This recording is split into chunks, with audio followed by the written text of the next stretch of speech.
क्या आपकी प्रेगनेंसी चल रही है और उसी दौरान सूर्य ग्रहण भी आ रहा है और आपको बहुत सारा कुछ कहा जाता है, ये करना है, वो करना है, ये नहीं करना है, वो नहीं करना है, ऐसे करना है, वैसे करना है, और आप कंफ्यूज हो जाते हो कि आपको क्या फॉलो करना चाहिए। तो आज की वीडियो में हम देखेंगे कि ये जो मान्यताएं हैं वो सही है या नहीं है, और प्रेग्नेंट मदर को क्या क्या चीज़ों को ध्यान में रखना चाहिए। तो ये वीडियो एंड तक जरूर से देखिएगा। अगर आपको पसंद आए तो उसको लाइक कीजिएगा, और आप जैसी बहुत सारी प्रेग्नेंट मदर को भी ये हेल्पफुल हो इसलिए उसको मैक्सिमम शेयर कीजिएगा। और आपके साथ मैं ऐसे ही बहुत सारी इंफॉर्मेटिव वीडियो शेयर करती रहूंगी, तो आप मेरी चैनल को सब्सक्राइब करना मत भूलिएगा।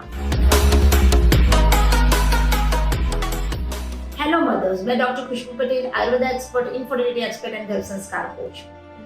आने वाली 25 अक्टूबर 2022 मंगलवार को सूर्य ग्रहण है, जो कि भारत के पूर्वी इलाके के काफी एरिया छोड़कर मैक्सिमम पूरे भारत में वो दिखाई देने वाला है।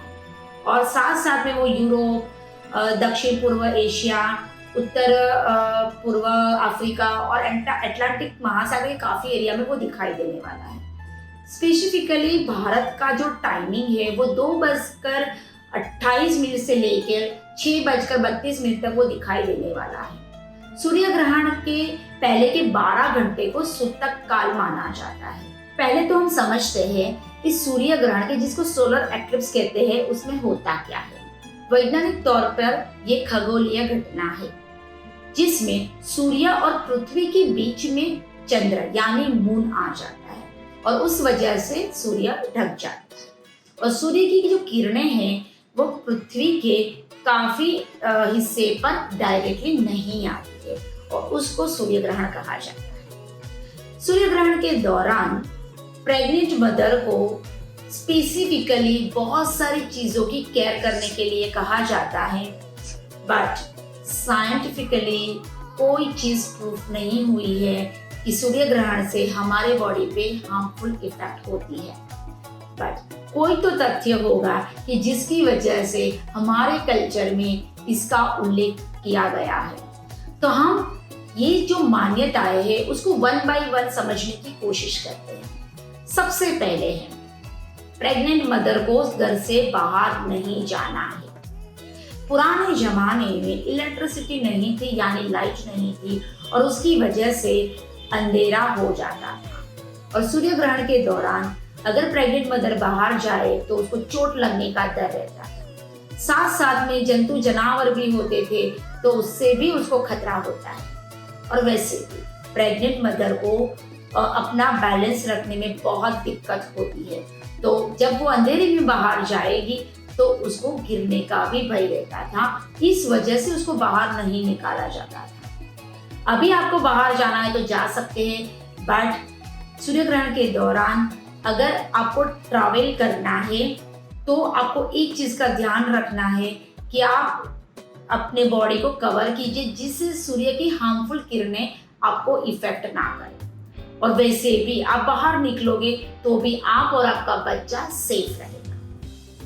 दूसरी मान्यता है, प्रेग्नेंट मदर को सूर्य ग्रहण के दौरान खाना नहीं है। सूर्य ग्रहण के दौरान होता क्या है कि सूर्य की किरणें धरती पर आती नहीं है, तो उसकी वजह से माइक्रोब्स बढ़ जाते हैं, और जो बचा हुआ खाना अगर प्रेग्नेंट मदर खाएगी तो उसको इन्फेक्शन लगने का चांसेस बढ़ जाता है, उसको डाइजेशन में भी प्रॉब्लम हो सकता है।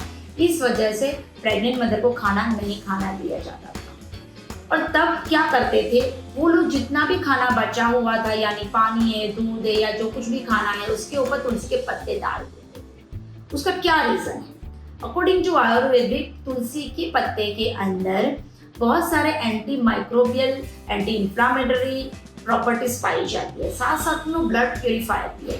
तो जैसे ही वो पत्ते को डाल देते थे उसकी जो इन्फेक्शन लगने के चांसेस कम हो जाते थे, और जो कुछ भी पानी पिया जाता था ना उसके अंदर भी तुलसी के पत्ते डाले जाते थे। तो आप घबराइए नहीं, सूर्य ग्रहण के दौरान आप आराम से खाना खा सकती है। मैक्सिमम लिक्विड लीजिए, जूसेस लीजिए, और आप फ्रूट्स भी ले सकती हैं। और अगर आपको तुलसी के पत्ते नहीं डाले ना तो आप 5-6 पत्ते लेके चबा जाइए तो भी आपको उसकी इफेक्ट हो जाएगी।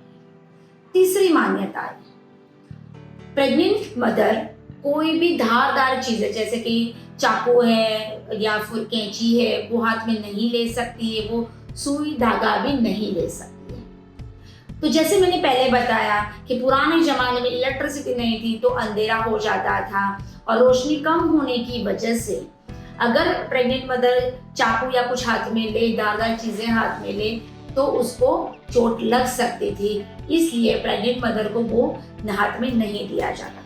बट अगर आप अभी के टाइम पे अगर उसको हाथ में ले लोगे तो उससे बच्चे को कोई हार्मफुल इफेक्ट नहीं होगी। चौथी मान्यता है प्रेग्नेंट मदर को सूर्य को देखना नहीं है, चाहे आप प्रेग्नेंट हो या ना हो।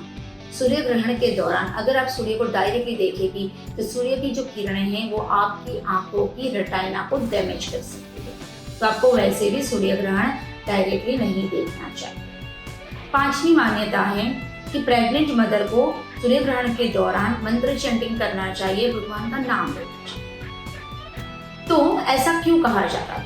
प्रेग्नेंट मदर सूर्य ग्रहण के दौरान बहुत सारा डर जाती है कि उसको और या उसके बच्चे को कोई हार्मफुल इफेक्ट ना हो, तो उसकी मनस्थिति को बनाए रखने के लिए तब ऐसा माना जाता था कि मंत्र चैंटिंग किया जाए, या आप हनुमान चालीसा कर सकते हैं या महामंत्र के जप कर सकते हैं, गायत्री मंत्र का पठन कर सकते हैं। तो इससे क्या होगा, आपका मन की अवस्था अच्छी रहेगी और साथ साथ में वैसे भी अगर प्रेग्नेंट मदर ये सब चैंटिंग करती है तो आपको आपके आने वाले बच्चे को उसका फायदा होता है। छठी मान्यता है कि ग्रहण से पहले और बाद में नहाना चाहिए।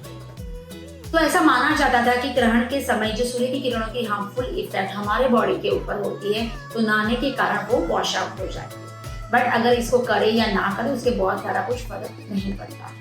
और सातवीं मान्यता थी कि प्रेग्नेंट मदर कोई हेयर पिन या क्लिप बालों में नहीं लगा सकती, बट इससे कोई हार्मफुल इफेक्ट नहीं होता है, आप डेफिनेटली उसका यूज कर सकते हैं। तो ये सब मान्यताएं थी और उसका क्या क्या कारण था वो मैंने आपको समझाया। अगर आपकी प्रेगनेंसी के दौरान सूर्य ग्रहण आ रहा है तो आपको जरा भी डरने की जरूरत नहीं है, आपके बच्चे और आपको उसकी कोई हार्मफुल इफेक्ट नहीं होगी। बट अगर आप डरोगी या स्ट्रेस लोगी तो आपके बच्चे को डेफिनेटली उसकी हार्मफुल इफेक्ट हो सकती है। अगर आपके फैमिली मेंबर में कोई बिलीफ है कि सूर्य ग्रहण में ये करना चाहिए नहीं करना चाहिए, तो अगर 3-4 घंटा आप बाहर नहीं निकलोगी या 1 घंटा आप कुछ नहीं खाओगी तो उससे नुकसान भी नहीं है। बट ये सब चीज़ों से एटलीस्ट आपकी मन की स्थिति तो अच्छे से बनी ही रहेगी। तो आप प्रेग्नेंट मदर को इतनी चीज़ों की केयर करनी चाहिए। Thank you so much.